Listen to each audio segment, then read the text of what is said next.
நீங்கள் பார்த்துக் கொண்டிருப்பது உங்கள் விஜய். எங்க ஊர்ல ஒரு செட்டியார் இருப்பாரு.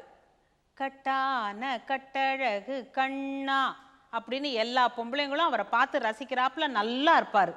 அவருக்கு என்ன பேர் தெரியுமா? பணியார காளை. நல்லா கேட்டுக்கிடுங்க, பணியார காளை. விசேஷம்னா எல்லார் வீட்டுக்கும் வருவார், நல்லா சாப்பிடுவார். பணியாரம்தான் சாப்பிடுவார். எம்புட்டு ஒரு 90-100 சாப்பிட்டுடுவார். சில இடத்துல பந்தயம் போட்டுக்கிட்டு வேற சாப்பிடுவார். அவரோட அசல் பேரை கேட்டிங்கன்னா சிரிச்சிருவீங்க. அது ஆனா சோனா சொக்கலிங்கம்னு பேர். இப்போ பணியார காளைன்னு நல்லா பேர் வச்சிருக்கிறாங்க. நம்ம ஊரில் தான் வச்சிருவாங்கல்ல, கண்ணாத்தாளை மாற்றி செவத்த பொண்ணுன்னு மாற்றலையா? அந்த மாதிரி தான். இப்போ நான் ஊருக்கு போயிருந்தேன்ல, அப்போ கோயிலில் ஒரு தடவை பார்த்தேன்.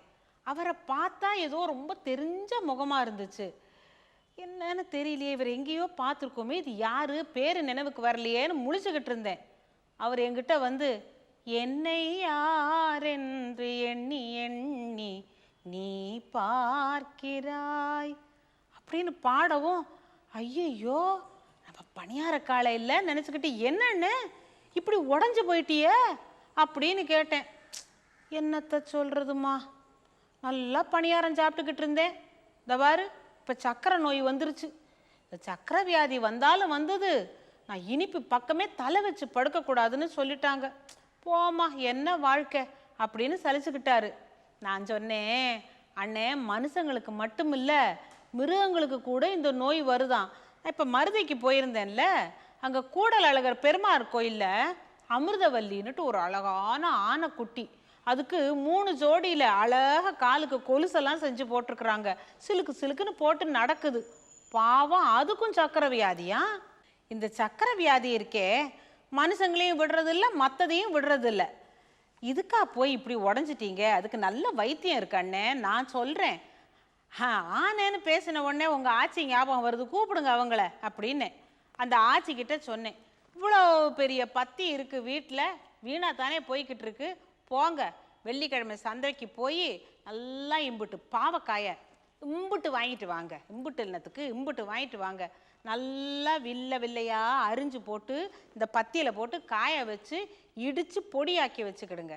தினம் காலையில் உங்கள் வீட்டுக்காரருக்கு 2 ஸ்பூனை கொடுத்து தண்ணியை போட்டு குடிக்க சொல்லுங்கள். தண்ணியோட இந்த பாவக்காய் பொடியும் உள்ளே போயிடுச்சுன்னா சக்கரை வியாதி கொஞ்சம் கொஞ்சமாக குணமாயிடும். சாப்பாட்டில் நிறைய வெந்தயத்தை சேர்த்துக்கிடணும். கசப்பு பொருள்கள் எவ்வளவுக்கு எவ்வளோ உடம்புல சேருதோ அவ்வளவுக்கு அவ்வளோ சக்கரை வியாதி வராதுங்கிறத மறக்கக்கூடாது. இந்த உலகத்தில் இம்புட்டு நாடு இருக்கே, எங்கேயாச்சும் கசப்பாக சாப்பிட்றாங்களா? நம்ம நாட்டில் தாங்க கசப்பும் அது ஒரு மருந்தாக சேரணும்னு சொல்லியிருக்கிறாங்க. நம்ம நாட்டில் தான் 6 சுவையில் ஒரு சுவையாக கசப்பை சொல்லியிருக்கிறாங்க, சாப்பிட்றாங்க. ஏன்னு கேட்டால், இங்கே சாப்பாடு தான் மருந்து, மருந்து தான் சாப்பாடு அப்படின்னு சொன்னதும் பணியார காளைக்கு தலையும் புரியல காலும் புரியல. சக்கரை கட்டி ராசாத்தின்னு பாட ஆரம்பிச்சிட்டாரு. அட கடவுளே, அண்ணே முதல்ல உங்கள் சக்கரை நோய் சரியாகட்டும், இந்த மாதிரி பாட்டெல்லாம் பாடி என்னை பயமுறுத்தாதீங்க, முதல்ல பாவக்காய் வாங்கிறதுக்கு வழியை பாருங்கன்னு சொல்லி அனுப்பிச்சேன்.